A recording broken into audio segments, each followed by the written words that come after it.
Assalomu alaykum barchaga. Bugun ya'niki sudlar to'g'risida gaplashamiz. Ya'ni I589 formasidagi holatlarni qay darajaga olib kelish va nima oqibatlarga olib kelish to'g'risida gaplashib o'tamiz. 2 kun oldin San-Diegoda bir necha kishi qo'lga olingan, ya'niki Master sudlariga borganida o'sha yerda qo'lga olingan. Bunga sabab nima?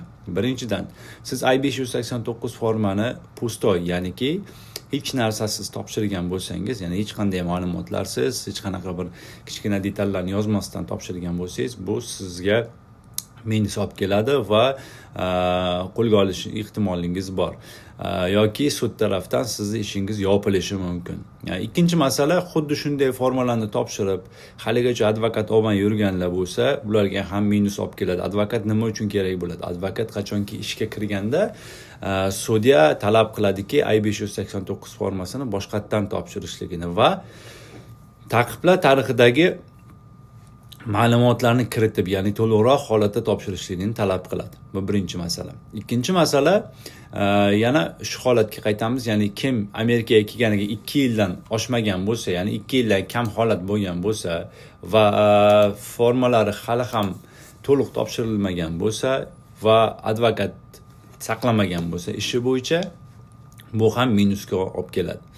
Endi ko'pchilikka ta'kidlab o'tamiz, ya'niki bizni o'sha kompaniyamizga ham kelganlarni aksariyat 70% odamlarniki I589 formalari juda ham rasvo holatda topshirilgan.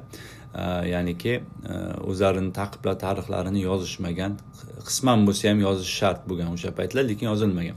Bu holat 2024-yilda normal holat edi. Normal holat deganim o'sha o'zini ta'qiblar tarixidan hech qanaqa narsa yozmasdan topshirgan holatlarga qabul qilingan.